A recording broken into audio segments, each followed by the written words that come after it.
말씀 봅니다. 출애굽기 7장 14절에서 25절까지 봅니다.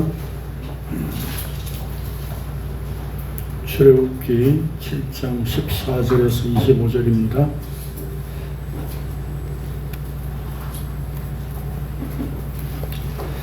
같이 읽겠습니다. 시작. 여호와께서 모세에게 이르시되 바로의 마음이 완강하여 백성 보내기를 거절하는도다. 아침에 너는 바로에게로 가라. 보라, 그는 물 있는 곳으로 나오리니 너는 나일 강가에 서서 그를 맞으며 그 뱀되었던 지팡이를 손에 잡고 그에게 이르기를 히브리 사람의 하나님 여호와께서 나를 왕에게 보내어 이르시되 내 백성을 보내라. 그러면 그들이 광야에서는 나를 섬길 것이니라 하였으나 이제까지 내가 듣지 아니하도다. 여호와가 이같이 이르노니 내가 이로 말미암아 나를 여호와인 줄 알리라. 볼지어다 내가 내 손의 지팡이로 나일강을 치면 그것이 피로 변하고 나일강의 고기가 죽고 그 물에서는 악취가 나리니 애굽 사람들이 그 강물 마시기를 싫어하리라 하라. 여호와께서 또 모세에게 이르시되 아론에게 명령하기를 내 지팡이를 잡고 내 팔을 애굽의 물들과 강들과 운하와 못과 모든 호수 위에 내밀라 하라. 그것들이 피가 되리니 애굽 온 땅과 나무 그릇과 돌 그릇 안에 모든 피가 있으리라.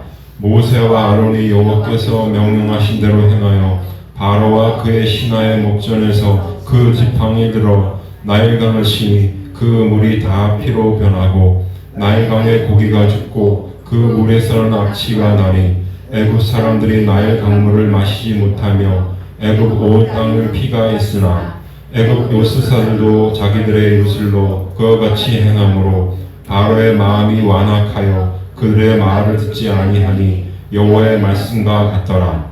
바로가 돌이켜 궁으로 들어가고 그 일에 관심을 가지지도 아니하였고 애굽 사람들은 나일 강물을 마실 수 없으므로 나일 강가를 두루 파서 마실 물을 구하였더라. 여호와께서 나일 강을 치신 후 이레가 지나니라.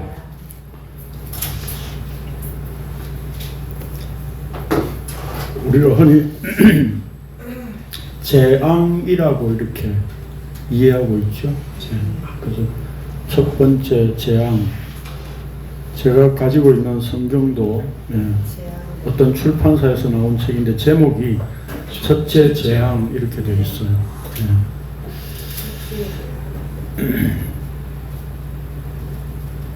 재앙으로만 보면 한 부분이겠죠. 왜요? 지난주에 그 전체 12적에 대한 개요를 설명드렸죠.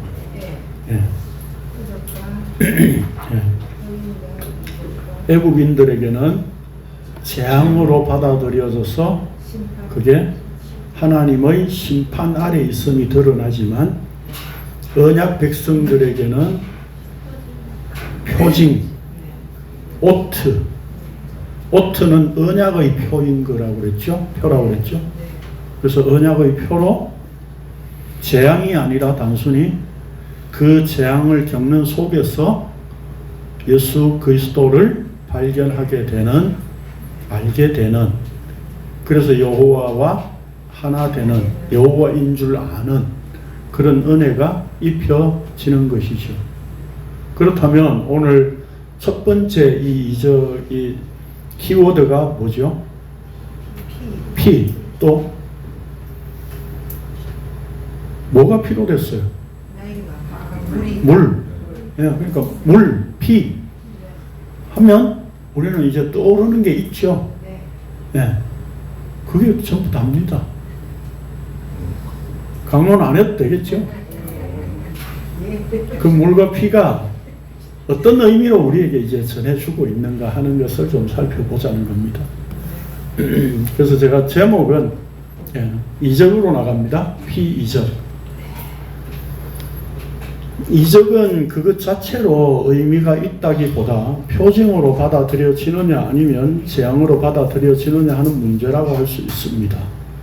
2적을 재앙으로 인식되는 애굽인들은 하나님의 큰 심판 가운데 있음이 드러나지만 이스라엘 백성들에게는 언약의 표가 되어 예수 그리스도를 아는 표징이 된다는 것입니다. 이제부터 주어지는 열 이적은 애굽에는 재앙이나 이스라엘에게는 구원의 표적이 되는 것을 구체적으로 보여줍니다.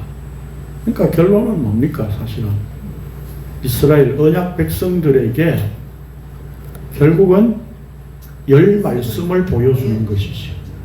열 말씀을 통해서 예수 그리스도로 언약이 성취된다 하는 것을 보여주고자 하는 거죠. 그러니까 이 열 이적은 뭐라 그럴까요? 서막이고, 어떤 우리의 죄악에 대한 전제인 거죠.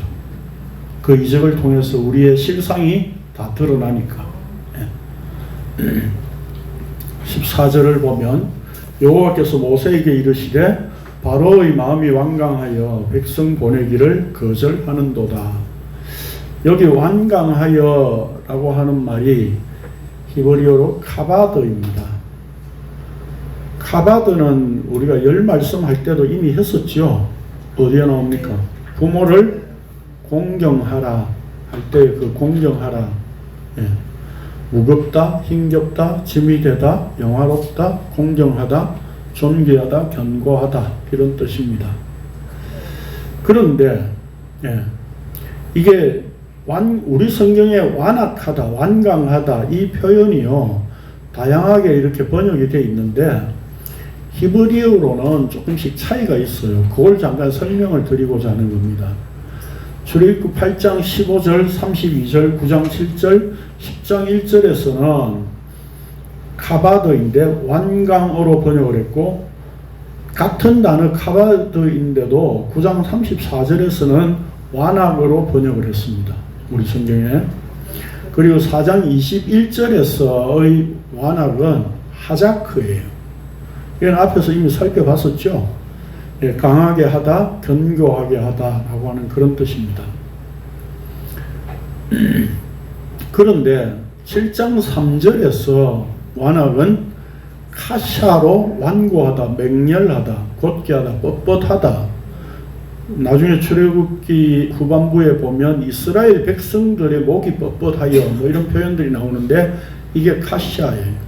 카샤는 지난주에 제가 잠깐 지나가면서 말씀드렸죠. 소가 멍에를 지우려고 하는데 거부하고 반항하는 거기서 온 단어라고 그랬죠. 그러니까 완악함의 그 맹렬함이 어디를 향해 있는가를 보여주는 표현이 카바도입니다. 즉 바로의 완악함은 자기 자신을 영화롭게 하는 것을 향해 있다는 것입니다. 언약의 말씀이 주어지지 않았을 때는 율법의 행위로 자기 의를 위해 사는 줄 알지 못하였으나 언약의 말씀이 주어지니 율법의 의를 좋아하여 하나님께서 은혜로 베푸시는 구원을 거부하는 것이 죄의 권세 아래에 있는 상태입니다. 그래서 사람들은 복음을 싫어하지요. 주께서 십자가에서 다 이루었다라고 하는 사실을 좋아하지 않습니다. 그 말씀은 인정을 하면서도 그래도 우리가 그분에 의해서 구원받으면 우리가 이제 예수 믿는 자로서 주를 위해서 뭔가 해야 되고 살아야 된다 라고 하는 우리의 행위를 또 거기에 자꾸 추가하지요. 그래서 예전에도 제가 어떤 전도하는 교인들 만나가지고 제가 복음을 알려주려고 하니까 한사코 거부하더라고요. 우리 목사님이 다른 사람 이야기를 듣지 말라 그랬다고. 이 바로의 완강함, 그 완강함, 완악함은 어디를 향해 있습니까? 내 스스로의 영광, 나 자존심 세우는 것, 내가 영화롭게 되는 것, 거기에 초점이 맞추어져요. 그 방향으로 가고 있는 거예요. 결국 우리가 이제까지 교회에서도 뭐 헌신을 하고 봉사를 하고 뭐 꽃꽂이를 하고 피아노를 바치고 11조를 하고 이 모든 게 뭐예요? 다 자기 영광을 위한 것이었단 말입니다. 그걸 뭐라 그래요? 완악함이다 이렇게 이야기합니다. 하나님 예수님 당신이 십자가에서 다 이루어서, 예, 알아요. 알겠어요. 예? 근데 나는 내 거 할 거예요. 라고 하는 거예요. 난 내 할 일 하겠다고요. 예? 11조 완성됐다니까. 그래도 나는 내 마음을 하나님 앞에 표현할 방법을 11조로 할 거예요. 라고 하더라고요. 그게 우리의 완악함입니다. 그래서 말씀이 임하면 그 말씀이 임하기 전까지는 자기가 말씀을 잘 따르고 있다고 생각한다는 겁니다. 그러니까 말씀이 정작 임하니까 그 말씀을 거부하는 거죠. 아침에 너는 바로에게 가라. 보라, 그가 물 있는 곳으로 나오리니 너는 나일 강가에 서서 그를 맞으며 그 뱀되었던 지팡이를 손에 잡고. 아침이라고 하는 말은 복해인데요. 창세기 하면서도 이미 설명드렸죠. 저녁이 되고 아침이 되니 할 때에 그 밝음이 시작되고 어두움의 실체가 드러나는 시점입니다. 그걸 아침이라고 해요. 물이란 하마임으로 하마임 그 물입니다. 그 물이란 바로와 연관된 물로 나일강에서 행하는 종교의식을 가리킵니다. 모세가 건진 받았을 때에 공주가 나와서 건졌다 그랬잖아요. 그때 나일강에 목욕하러 나왔다 우리 성경에 그랬는데 그게 뭐라고 그랬죠? 종교의식을 행하는, 성결하게 하는 그것이라 그랬죠. 그런 의미예요. 바로가 행하는 종교의식이란 율법적 행위에 의한 자기의를 진리의 말씀으로 내세우는 것인데 그 실체가 아침에 드러날 것이라는 의미입니다. 그러니까 오늘 우리가 이런 어떤 것들을 바로가 종교 행위를 하고 있다 이렇게 말하면 아이고 이 바로 나쁜 놈이네 라고 하지만 사실 한국 교회가 이 짓거리를 하고 있다고요. 뭘로요? 새벽기도. 새벽에 그렇게 의식을 행해서 우리가 모든 교회들이 말을 하잖아요. 아침 첫 시간을 하나님 앞에 드리자. 네? 아침 첫 시간을 하나님 앞에 안 드리고 어떻게 하루가 행복할 거라고 생각하냐? 이따고 소리 마음대로 한다고요. 네? 새벽기도가 한국 교회에 생긴 어떤 기원을 찾아보면 샤머니즘을 쫓던 그 빌선주라고 하는 목사가 되고 나서 새벽에 기도를 하기 시작했다는 거죠. 그걸 어디에 갖다 붙입니까? 예수님이 새벽에 기도하셨다는 그 말씀의 근거로 갖다 붙이는 거죠.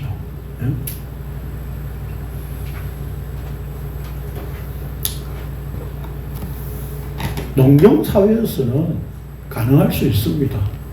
왜요? 해 뜨기 전에, 날 덥기 전에 새벽에 나가서 일해야 되니까. 시골 교회에서는 농경사회 속에서는 그렇게 새벽에 할 수 있죠. 근데 지금은 목사든 젊은이든 뭐 다 1시, 2시 잔다고요. 네? 그렇잖아요. 근데 새벽에 어떻게 나와서 기도해요? 네? 제가 해보니까요. 기존교회에 있을 때 저도 그 제도에 매여서 했잖아요. 네? 그러면 9시 뉴스 보면 자야 돼요. 보면서 자야 돼요. 안 그러면 좀 늦게 자잖아요. 그러면 새벽기도 갔다 왔어. 네? 책을 보는 거 안 되고 다시 자야 돼요. 그럼 하루가 반나절이 그냥 지나가 버려요.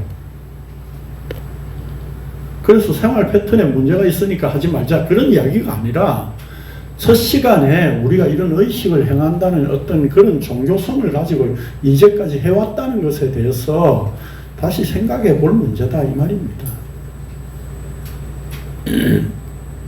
아침에 새벽에 바로가 종교의식을 행하는 그런 심정으로 우리가 새벽 기도를 이제까지 교회들이 하고 있고 또 해왔고 또 그렇게 하고 있습니다. 아직도. 이렇게 말하면 네가 뭘 안다고 새벽 기도에 모이는 걸 그렇게 비판하고 반대하냐 이러는데, 예? 무조건 제가 새벽 기도에 모이는 것을 비판하고 반대한다는 이야기가 아닙니다. 우리의 마음 상태가 그렇게, 예? 새벽 채시간을 드리고자 하는 그 행위가 바로 하나님을 대적하는 우리의 마음 상태라고 하는 겁니다. 그게 우리의 죄악성이에요.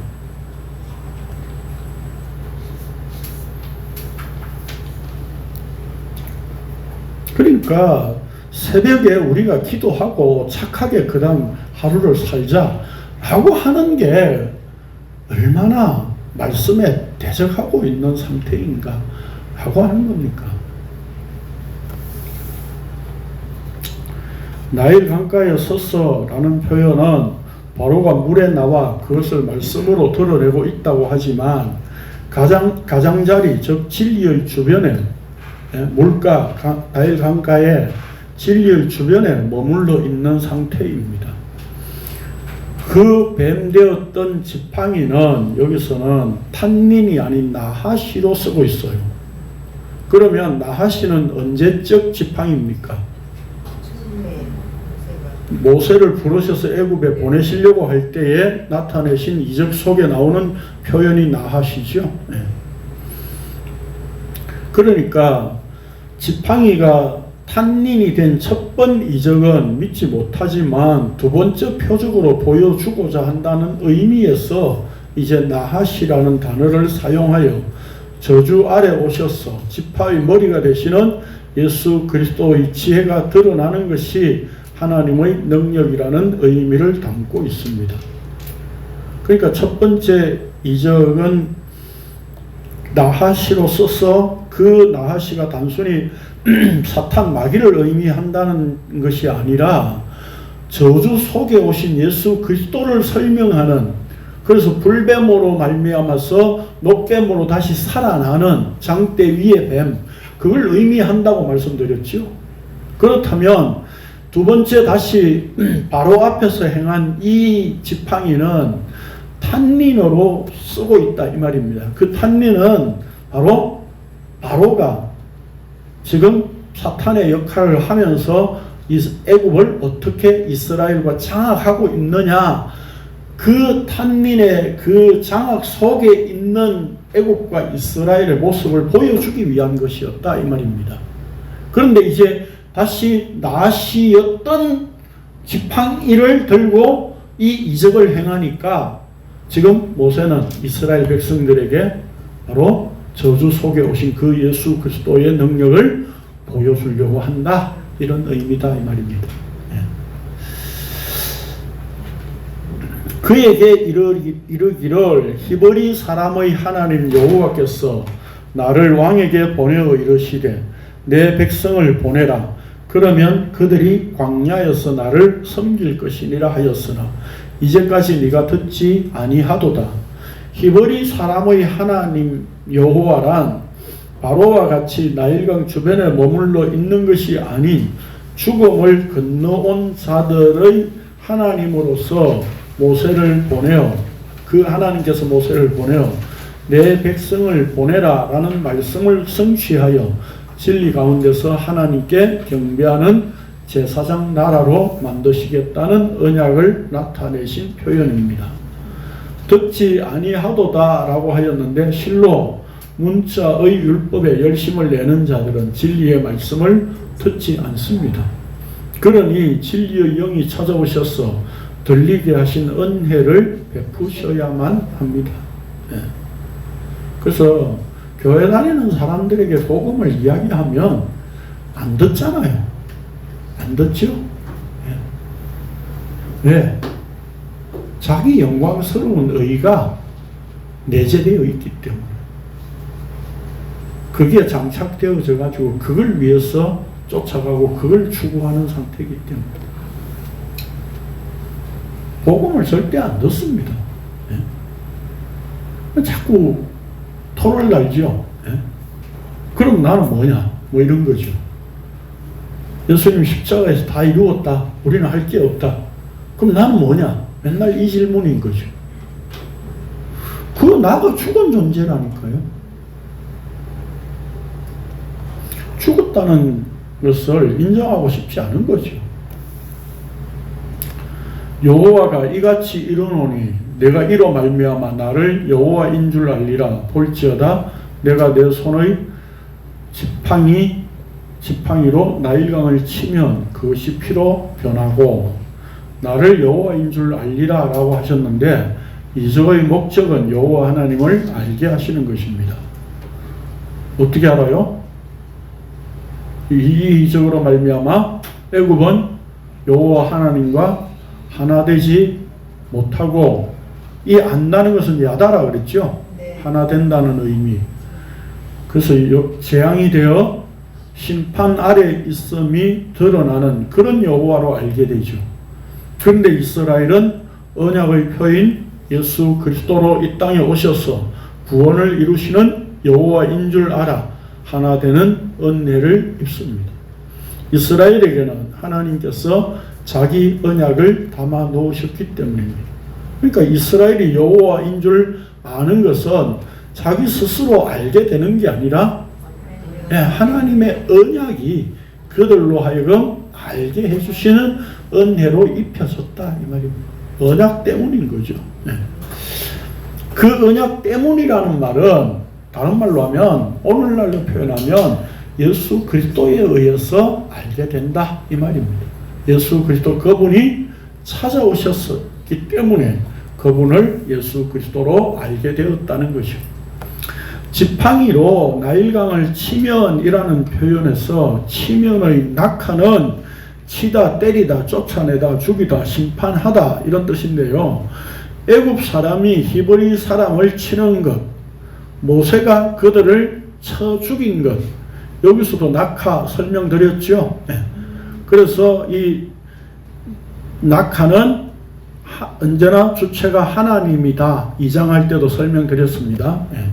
그래서 모세가 쳐 죽인 것과 대조된 표현으로 심판의 주체는 언제나 하나님이십니다. 그래서 지팡이로 친다는 것은 하나님께서 행하시는 심판의 능력입니다. 하나님의 낙하가 십자가에 떨어짐으로 아랫물이 윗물이 되는 은혜가 입혀지는 것입니다. 하나님의 낙하, 하나님의 치심, 그게 십자가에 온전히 예수 그리스도께 떨어졌잖아요. 그 심판이. 그래서 예수 그리스도의 죽음, 그것은 바로 하나님 어찌하여 나를 버리셨나이까 라고 하는 심판으로 표시했던 것이었죠. 그분이 그렇게 십자가 죽으심으로 우리가 윗물이 되는 은혜가 입혀지는 거죠. 피로 변하고 라는 말씀에서 변화의 히브리어 하파크는요, 변화시키다, 뒤집어 엎다 그런 뜻입니다. 단순히 겉모습만 바뀐 것이 아니라 본질적으로 뒤집어 엎어진 것을 의미합니다. 열 이적은 나일강이 피로 변하는 것으로 시작하여 6월절 어린 양의 피로 끝납니다. 즉 모든 이적이 피와 관련이 있다는 뜻입니다. 그러니까 두 번째부터 아홉째까지는 피가 나오지 않지만 그래도 피와 관련이 있는 이적들이다 이 말입니다. 다시 말해서 하나님께서는 피를 가지고 일하시고 피로 끝을 맺으십니다. 하나님 고약하시죠? 무슨 징그러운 피로 시작하고 피로 끝을 맺어요. 물은 생명의 말씀을 상징합니다.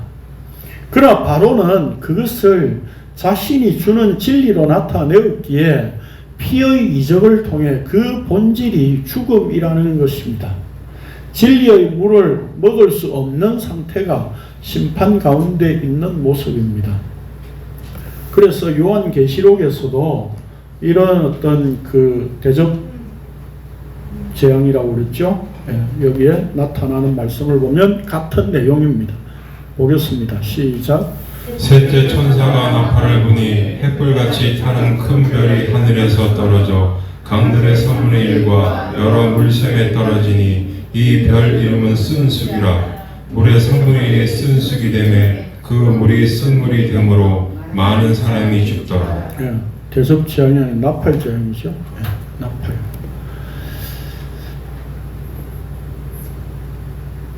그래서 나일강을 그 물을 마시지 못하는 상태, 그 상태가 하나님의 심판 가운데 있는 거죠. 네. 그래서 나일강의 고기가 죽고 그 물에서는 악취가 나리니 애굽 사람들이 그 강물 마시기를 싫어하리라 하라 라고 말씀합니다.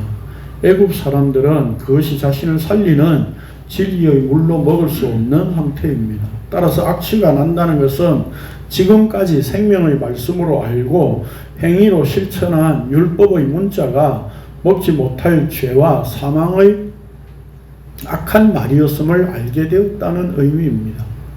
그러니까 바울 사도가 자기가 옛날에 가졌던 교회를 없애려고 하는 하나님에 대한 그 열심이 뭐라고 그랬어요? 배설물이라고 그랬죠. 그게 바로 악취가 나는 것이죠. 그러니까 오늘 우리가 복음 진리를 말해줘도 자기는 여전히 행위로 구원받은 자로서 주를 위해서 살아야 되겠다. 하나님을 기쁘시게 해야 되겠다. 라고 하는 그것이 하나님 편에서는 악취가 나는 것이다. 이 말입니다. 죽음 가운데 있는 존재는 물이 피로 변하여 생명의 물이 된 것을 알지 못할 뿐만 아니라 마시기를 싫어합니다. 19절요. 여호와께서 또 모세에게 이르시되 아론에게 명령하기를 내 지팡이를 잡고 내 팔을 애굽의 물들과 강들과 운하와 못과 모든 호수 위에 내밀라 하라.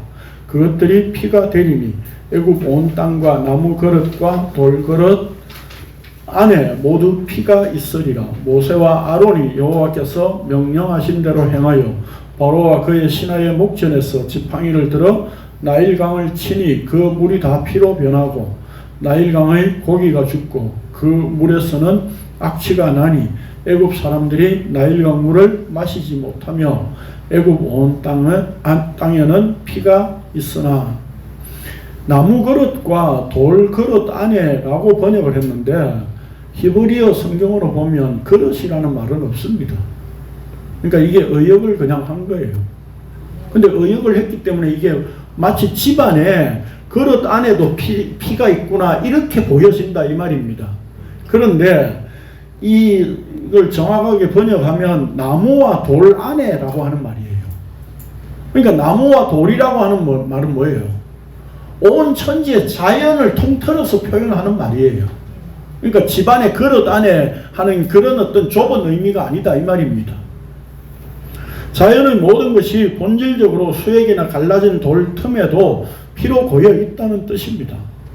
애굽 온 땅에는 피가 있으나 라고 했는데 사람들은 그것을 생명으로 보지 못하고 있다는 겁니다. 하나님은 피 이적을 통해 사방 천지를 피로 변하게 하여 자기 피를 보여주고 계시는데 그것을 생명으로 생각하지 못하고 있는 죄악을 폭로하시는 겁니다. 모세와 아론이 여호와께서 명령하신 대로 행하여 라고 표현하여 이 이적은 분명히 하나님의 말씀대로 이루어졌음을 강조합니다. 역사적으로 많은 성경학자라고 하는 자들은 열 이적을 자연적인 현상으로 설명하려고 많은 노력을 기울여 물이 피가 됨으로 이후의 모든 이적이 자연적 현상으로 생겨날 수밖에 없는 일로 설명하고 싶어 합니다. 그러니까 우리가 이 이적을 보면 옛날에 우리 뭐 성경 퀴즈 한다고 많이 외웠잖아요. 피계 이파 막 이래 가면서 10개를 다 외웠잖아요. 근데 그 물이 피가 된 것 때문에 나중에 이가 생기고 독종이 생기고 질병이 생긴 이런 것과 다 연관시켜서 생각한다는 겁니다. 그러나 성경이 말씀하고자 하는 것은 그런 게 아니다 이 말입니다. 뿐만 아니라 이적들의 요소가 애굽 신들과 관련되어 있음을 역사적 자료를 가지고 설명하려고 합니다. 그러니까 나일강은 오시리스라고 하는 애굽의 신과 관련되어 있다라고 하는 거죠.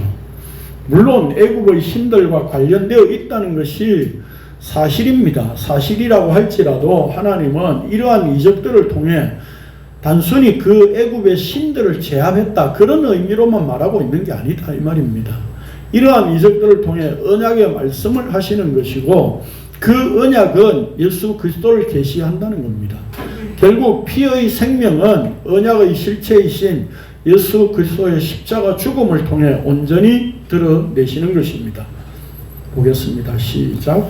육체의 생명은 피에 있음이라. 내가 이 피를 너희에게 주어 제단에 뿌려 너희의 생명을 위하여 속죄하게 하였나니 생명이 피에 있으므로 피가 죄를 속하느니라. 율법을 따라 거의 모든 물건이 피로써 정결하게 되나니 피 흘림이 없은즉 사함이 없느니라. 예수님은 이것을 보여주시기 위하여 이 땅에 오셔서 나타내신 첫 표적이 가나의 혼인잔치여서 물로 포도주를 만드신 것이었습니다.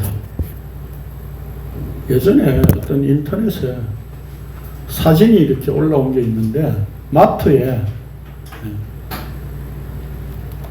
뭐라고 되어 있느냐면 워러 이렇게 되어 있어요. 물. 근데 거기에 뭐가 놓여져 있는 포도주 병이 놓여져 있어요. 이 사진 제목이 뭐냐면 예수님이 다녀간 흔적. 그게 생각이 나네요. 예수님께서 물로 포도주를 만드신 것은 이 물은 어디에 담긴 물이었습니까? 요한복음 2장에서 발 씻는 정결을 행하는 항아리였죠. 그게 율법적인 것이었죠. 그런데 거기에 물을 채워서 피를 보여주는 포도주로 만드신 거죠. 그래서 인간의 율법을 바꾸어서 은혜로, 피의 은혜로 만드신다는 의미를 담고 있는 거죠. 그래서 첫 표적의 의미를 예수님께서 이 표적을 갈릴리 가나에서 행하여 그의 영광을 나타내심에 제자들이 그를 믿으니라 라고 말씀했습니다. 그의 영광이란 십자가로 드러나게 될 영광입니다. 율법의 문자에 매여 아랫물을 마시는 자들을 십자가 죽음의 피로 윗물을 마시게 하는 것이 진정한 표적으로 언약의 표입니다. 두 구절 같이 또 읽겠습니다. 시작. 내 살을 먹고 내 피를 마시는 자는 영생을 거졌고 마지막 날에 내가 그를 다시 살리리니 내 살은 참된 양식이요 내 피는 참된 음료로다. 양들의 큰 목자라. 우리 집 다윗을 영원한 언약의 피로 죽은 자 가운데서 이끌어내신 평강의 하나님이 모든 선한 일에 너희를 온전하게 하사 자기 뜻을 행하게 하시고 그 앞에 즐거운 것을 예수 그리스도로 말미암아 우리 가운데서 이루시기를 원하노라. 영광이 그에게 세세 무궁토록 있을지어다. 아멘. 그러니까 물은 뭐예요? 나일강 물은 성경에서 사실은 진리를 상징하고 있죠. 그런데 그 진리를 바로가 어떻게 나타내고 있습니까? 자신이 주는 진리의 물이다라고 이야기를 하고 있다는 거죠. 어디서요? 어디서요? 이 구절을 제가 뒤에다 해놨는데 이게 앞에 와야 되는 구절인 것 같네요. 4페이지 맨 밑에 보면 에스겔서 있죠? 네, 같이 먼저 보겠습니다. 시작. 인자야 너는 애굽의 바로 왕과 온 애굽으로 얼굴을 향하고 얘기하노라. 너를 말하여 이르기를 주 여호와께서 이같이 말씀하시되 애굽의 바로 왕이여 내가 너를 대적하노라. 너는 자기의 강과 그 가운데서 눈 큰 아가라. 스스로 이르기를 나는 이 강은 내 것이라 내가 나를 위하여 만들었다 하는도다. 여기에 바로가 뭐라고요? 아그라 번역했는데 탄닝이. 그리고 바로는 뭐라고 이야기합니까? 이 강은 내 것이고 나를 위해 만들었다.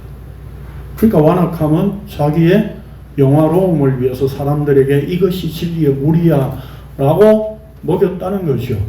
그렇죠.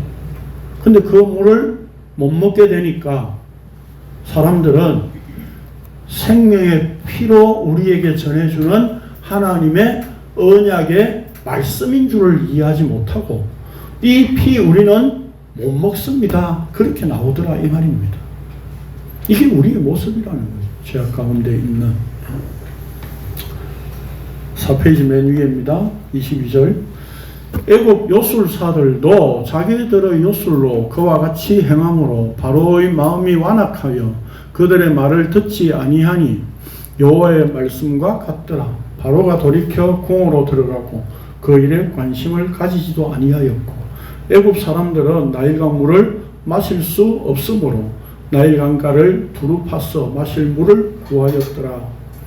요술사는 하르톰, 이미 좀 지난주에도 말씀드렸죠. 하르톰은 마술사, 점쟁이 이런 뜻입니다. 자기들의 요술로 그와 같이 행함으로 라는 말씀을 통해 알 수 있는 것은 언약의 표징으로 믿지 못하기에 이들이 할 수 있는 것은 흉내내는 이적을 재생산할 뿐입니다. 이들이 피로 변하게 이들이 피로 변하게 한 물은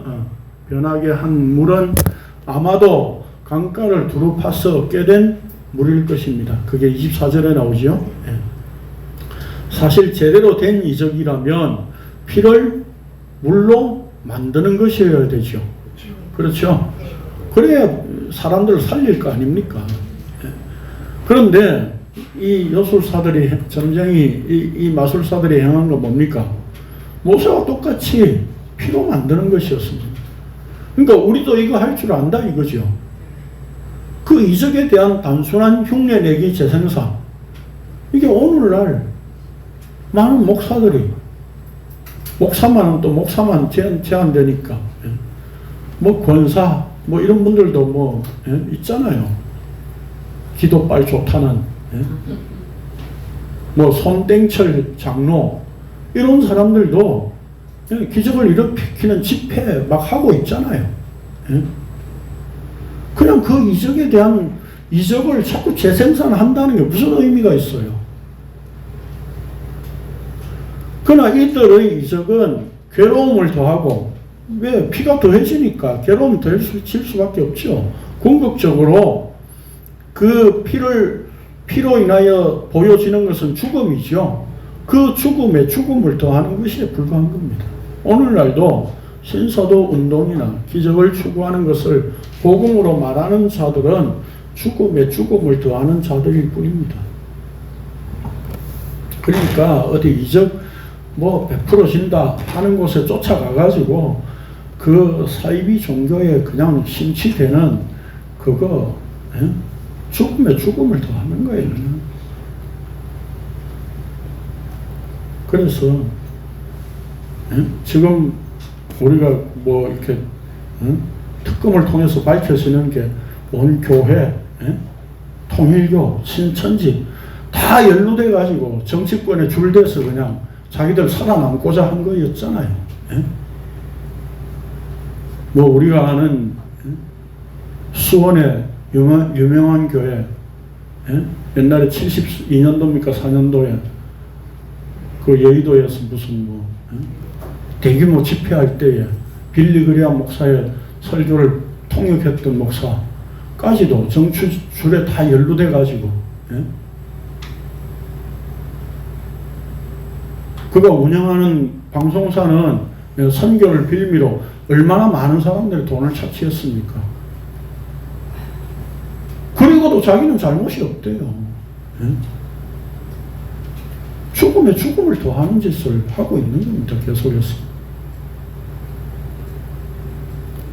단순히 정치에 줄을 댔다는 문제를 가지고 말하는 게 아니라 복음이 없으니까 그렇게 자기 살려고 하는 그 자체가 죽음에서 벗어나려고 하는 발버둥에 불과하다 이 말입니다.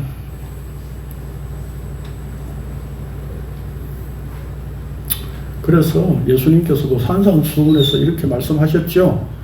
보겠습니다. 시작. 그날에 많은 사람이 나더러 이르되 주여 주여 우리가 주의 이름으로 선지자 노릇하며 주의 이름으로 귀신을 쫓아내며 주의 이름으로 많은 권능을 행하지 아니하였나이까 하리니 그때 내가 그들에게 밝히 말하되 내가 너희를 도무지 알지 못하니 불법을 행하는 자들아 내게서 떠나가라 하니라. 정권에 한국 교회가 빌붙어 가지고 그렇게 많은 수를 불리는 교세를 성장시키는 그런 교회로 역사가 흘러왔어요. 예.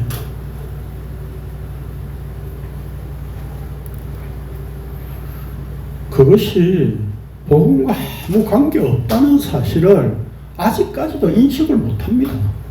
못하고 있어요. 오늘 오후에 우리 또 말씀 나누게 되겠지만 그렇게 비진리를 전하고 떠들면서 교회다, 기독교다, 복음이다 이렇게 말하고 있다고요.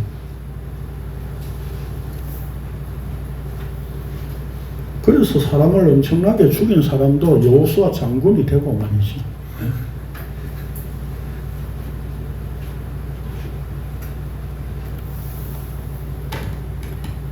눈에 보이는 사람이 더 두려운 거 아닙니까? 하나님보다.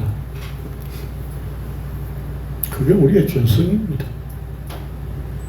그래서 나는 깨끗하고 나는 그런 독재자 불의 앞에 당당하게 설 수 있다 그런 말을 하는 게 아니라 저도 그 상태가 되면 불의와 타협하고 그런 상태가 되겠죠. 그렇게 나약한 우리의 죄성을 우리는 고백하자 이 말입니다.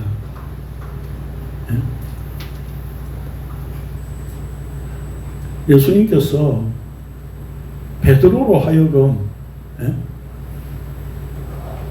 부인하게 될 줄을 뻔히 알면서 왜 그대로 두십니까? 왜 그렇게 하시죠? 부인할 줄 알면 부인하지 못하도록 만들어 주시면 좋잖아요. 그런데 베드로는 그렇게 해서 자빠져야 되는 거예요. 그래서 시몬은 베드로 침대에 자빠져야 되는 거예요. 죄성을 가진 인간이 그렇다 이 말입니다.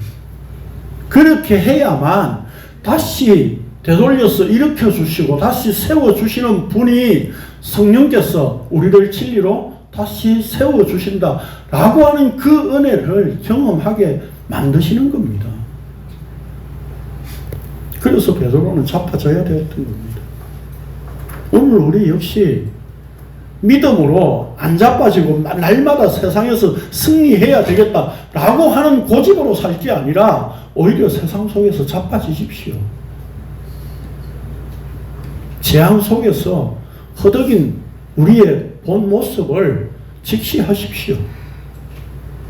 그 속에서 십자가가 보여진다면 주의 은혜입니다. 그래서 저는 요즘 감사하고 있습니다.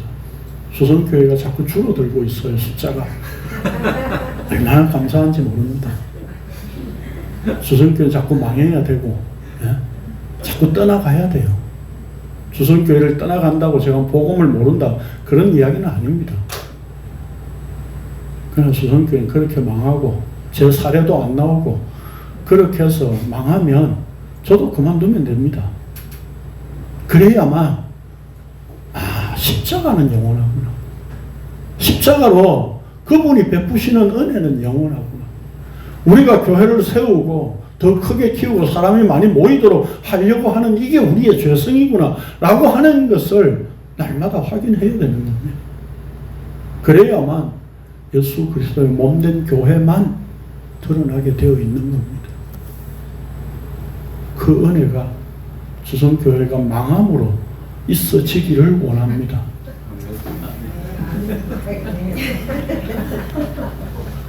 웃을 일 아닙니다. 저는 심각합니다. 아니요, 그렇게 되면 정말 감사할 일입니다.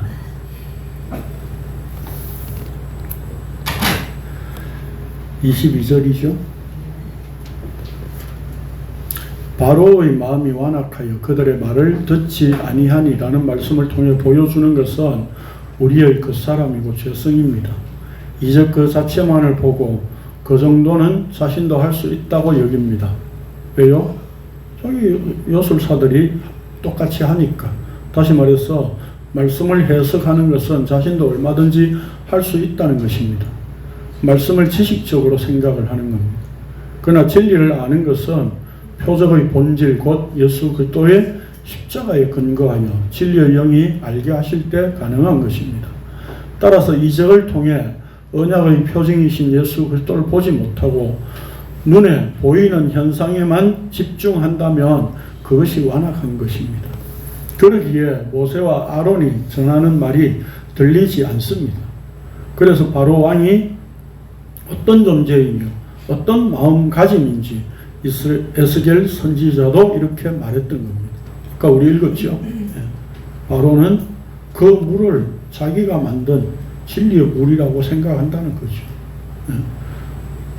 근데 그 바로가 행하는 하라고 명령한 것은 뭡니까? 심한 노역이죠. 그 심한 노역은 율법에 무거운 짐을 지는 것을 상징하고 있는 것이죠. 비유하고 있는 거죠. 여호와께서 나일강을 치신 후 이래가 지나니라 라는 말씀은 피의 이적으로 단순히 7일이 지나갔다는 뜻이 아니라 이 첫 이적을 통해 하나님께서 언약으로 일하심을 다 나타내셨다는 의미입니다. 그래서 이 일은 철저히 여호와의 말씀과 같더라 라고 강조합니다. 애굽은 애굽답게, 이스라엘은 이스라엘답게. 이걸 제가 처음에 이스라엘스럽게, 애굽스럽게 이랬는데 어떤 표현이 맞아요?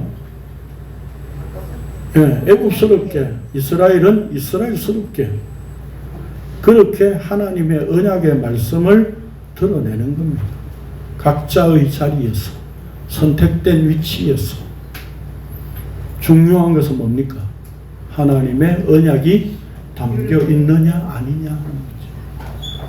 오늘 우리가 이 이적을 통해서 생명의 피로 나타내신 언약의 표시, 그 예수 그리스도에 대한 말씀으로, 언약의 말씀으로 받아들여진다면 오늘 우리는 언약 백성다운 모습이 드러날 수밖에 없는 존재이다라고 하는 겁니다. 오늘 우리에게 이 은혜를 입히신 겁니다. 이 은혜를 계속해서 사모하면서 이 십자가의 길로 갈 수 있기를 원합니다. 기도하겠습니다. 거룩하신 주님 감사합니다. 오늘도 우리에게 주신 말씀의 은혜가 얼마나 큰지요. 우리가 생각하는 말씀이 피로 변하여 진리의 생수로 먹을 수 없다고 부르짖는 우리의 모습이었습니다. 그것이 바로 율법의 짐을 지고 율법을 문자로 행하면서 그것을 진리로 여겨왔던 우리들의 모습이 이 첫 번째 이적을 통해서 다 폭로되게 하신 주님 감사합니다. 이제 말씀 앞에 우리는 벌거벗은 상태로 섰습니다. 피의 은혜로 다시 입히시고 그 피의 은혜를 쫓아서 생명을 누리는 그 길로 진리의 영이 저희들을 인도하여 주시옵소서. 예수님의 이름으로 기도합니다. 아멘. 수고하셨습니다. 감사합니다.